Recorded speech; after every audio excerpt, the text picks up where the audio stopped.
मुख्यमंत्री अशोक गहलोत कल बजट पेश करेंगे। कल पहला कृषि बजट भी पेश करेंगे सीएम गहलोत। बजट में किसानों, छोटे उद्यमियों को दे सकते हैं वो तोहफा। कमर्शियल बैंकों के किसानों का 2,500 करोड़ तक कर्ज हो सकता है माफ। छोटे उद्यमियों के लिए एमएसएमई क्रेडिट कार्ड की हो सकती है घोषणा। इसमें 2 से 10 लाख तक की मिल सकती है क्रेडिट लिमिट। इस सेक्टर को दी जा सकती है फिक्स रेट पर बिजली। सोलर प्लांट पर सब्सिडी फिर से की जा सकती है शुरू। तो तमाम अहम सौगातें आपको देखने को मिल सकती है कल जब बजट पेश किया जाएगा। और लंबे अरसे से इंतजार भी था कि इस बार बजट में क्या कुछ खास रहने वाला है। अब इसी खबर पर ज्यादा जानकारी के साथ हमारे सहयोगी और ब्यूरो चीफ योगेश शर्मा जी हमारे साथ जुड़ चुके हैं। योगेश जी देखिए, अगर कांग्रेसी नेताओं, मंत्रियों, विधायकों के बयान हम सुने तो बार बार एक ही बात कही जा रही है कि इस बार का बजट अब तक का सबसे बेहतरीन बजट होगा। और ऐसे में अब आम लोगों की उम्मीदें भी बढ़ती हुई नजर आ रही है।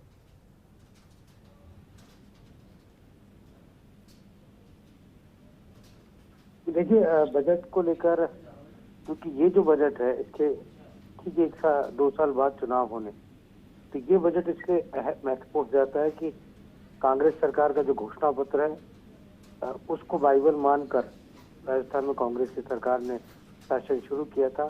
उनकी पूरी घोषणाएं कितनी हुई उसके बारे में पूरी उपलब्धियों का जिक्र तो होगा ही, साथ में भावी रोड मैप यहाँ पर खास तौर पर सामने होगा।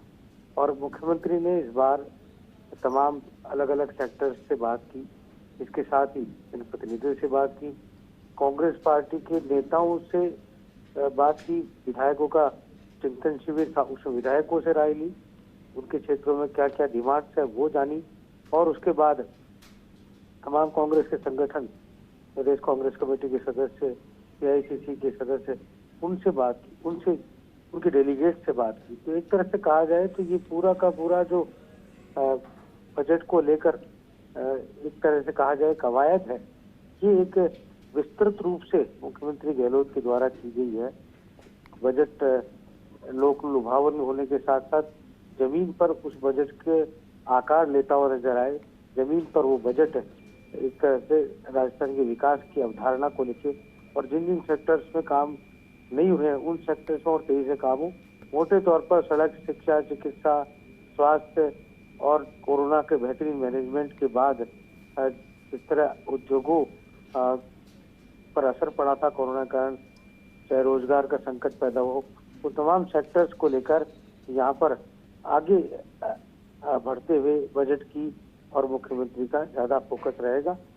और ये कहा जा सकता है कि इस तरह से मुख्यमंत्री ने इस बार राय ली है पार्टी के, कांग्रेस के लोगों की, उससे लगता है कि इस पर एक बड़ा प्रभाव भी कांग्रेस संगठन के निचले स्तर से जो राय आई है उस पर पड़ेगा। तो कहा जा सकता है कांग्रेस का परंपरागत वोट बैंक गांवों में बसता है, तो ग्रामीण विकास की अवधारणा, इंफ्रास्ट्रक्चर की अवधारणा वो बड़े तौर पर होगी। कांग्रेस ने ही 20 पॉइंट प्रोग्राम शुरू किए थे देश में। उस 20 पॉइंट प्रोग्राम में और प्रोग्राम बढ़ाए जाने की आवश्यकता है समय की मांग के अनुसार। उसकी अवधारणा भी समाहित होगी कि 20 का सूत्री कार्यक्रम जो होते हैं उनको और सशक्तिकरण किया जाए। पंचायत को कांग्रेस रोल मॉडल मानती है विकास का निचले स्तर पर। पंचायतों का सर्वांगीण विकास हो, पंचायतों को फंड फंक्शनरी जैसे महत्वपूर्ण अधिकारों से सुसज्जित किया जाए और उसके अंदर बढ़ोतरी की जाए। तो एक तरह कहा जाए तो इसको लेकर बड़ी घोषणा हो सकती है। बिजली को लेकर काफी डिमांड्स आई थी कि बिजली को लेकर राहत देने की बात घरेलू उपभोक्ताओं को, उस दिशा में क्या कुछ रहेगा ये देखने वाली बात होगी, क्योंकि ऊर्जा का सेक्टर है, बिजली को लेकर बड़ा संकट बीच में पैदा हुआ राजस्थान में और कीमतें बिजली की जिस तरह से बढ़ी है उसको लेकर क्या कुछ घोषणाएं होती हैं तो आम आदमी को राहत देने के साथ ही और विकास की नए आयाम किस तरह से सामने होंगे, किस तरह से। बिल्कुल योगेश जी, उम्मीद यही की जा रही है कि आम आदमी को भी राहत मिलेगी, साथ ही विकास के नए आयाम भी स्थापित किए जाएंगे। पर ऐसे में कल पहला कृषि बजट भी पेश होगा, तो इसको लेकर किसानों की क्या उम्मीदें हैं? क्या राहत की उम्मीद किसान कर रहे हैं? तो बड़ी उपलब्धि थी मुख्यमंत्री गहलोत ने कृषि बजट को अलग से लाने की जो बात कही थी और उस वादे पर खरा उतरते हुए अलग से कृषि बजट हमारे सामने होगा। राजस्थान में पहली बार किसी भी शासन में कृषि बजट को अलग से पेश किया जाएगा।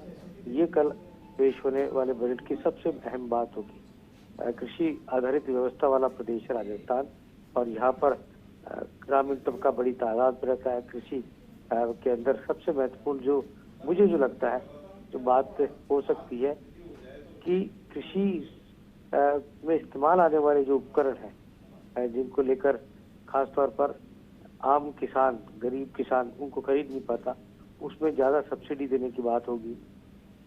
किसानों को जो लोन दिया जाता है, कर्ज माफी को लेकर कांग्रेस ने घोषणाएं पहले भी की थी, वो दिशा में बड़ी बात हो सकती है। और इसके साथ ही आपदा के वक्त किसान को राहत देने की बात, एमएसपी की बात। और आपको ध्यान होगा कि जब केंद्रीय कृषि कानूनों के खिलाफ पूरे देश में किसान लामबंद हो रहा था, उस वक्त इसे रद्द करने को लेकर राजस्थान की सरकार ने भी इन तीनों काले कानूनों के खिलाफ प्रस्ताव लेकर आई थी। तो एक तरह से कहा है इस बार कृषि पर विशेष फोकस है। और बिल्कुल योगेश जी, इंतजार अब कल का ही रहेगा कि बजट में कितनी लोक लुभावन घोषणाएं होती है, क्योंकि उम्मीद तो यही की जा रही है कि इस बार का बजट लोक लुभावन होगा। बहुत बहुत शुक्रिया हमारे साथ जुड़ने के लिए, पूरी बातचीत के लिए।